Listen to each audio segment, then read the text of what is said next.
INSiiGHTS Sports Talk. 1, 2, talk that talk.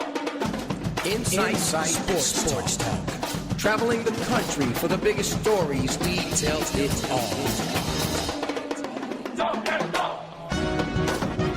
INSiiGHTS Sports Talk with your hosts, the coach, Mickey Clayton, bringing you insight on. Let me ask the group a question. Does anybody care about Tom Brady and the footballs and the Deflate Gate? Does that matter to anybody? Not at all. It matters.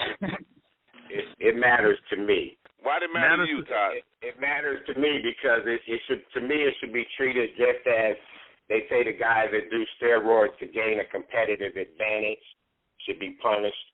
They say the owners that pipe music into the stadium to gain a competitive advantage should be punished. A guy taking the footballs, and he says he didn't do it, but I believe he did it. I think most of y'all would believe that he did it, had it done.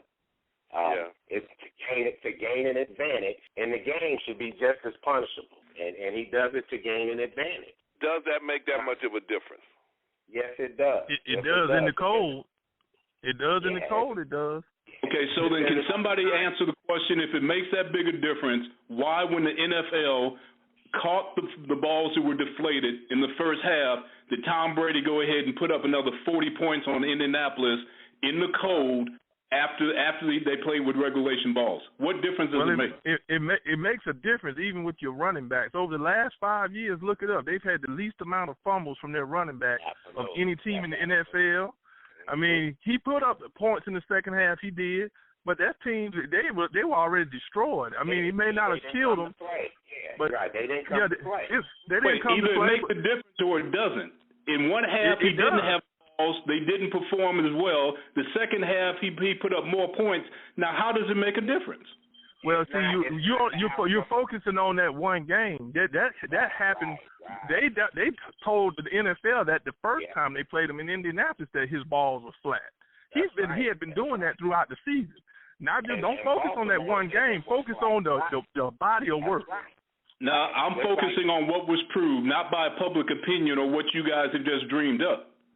No. The whole Deflate Gate thing started in Indianapolis in the regular season. Their middle linebacker intercepted the ball, took it to the sideline and keep it.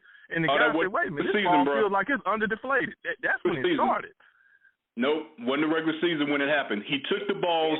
Yes, it was, Kev. Yes, it was. That's when they first got. I've already sent you data to suggest that, Todd. So don't you know the deal? That's when the league got wind of their balls being deflated, and it happened a couple more times before it made news. And you have what evidence, Todd? It happened in the Baltimore game, and then it happened in the Indianapolis playoff game. But that was after it had happened during the season. Right.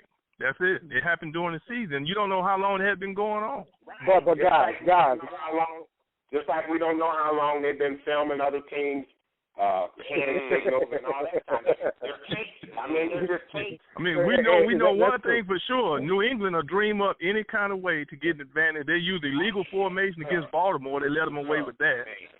Man, they got guys going in the locker room stealing play sheets. They let them away with that. Look, their philosophy is if you ain't cheating, you ain't trying. And they trying. My thing is this, and why it matters to me. He got caught doing something illegal, and then he tried to hide evidence by destroying his cell phone, right? And which could have linked up to it, and now he's scot-free. I think that's bullshit.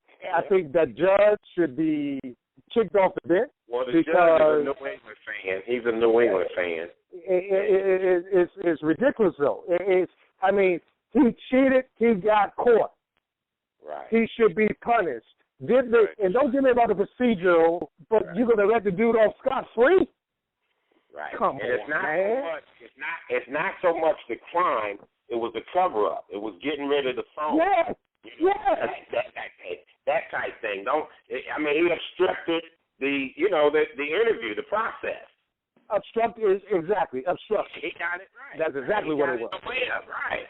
And that's what he was punished for. I mean, the ball, maybe you give him a game, but they punished him because, he just didn't want to act right about the investigation, like they would have done anybody else. 1, 2, talk that talk.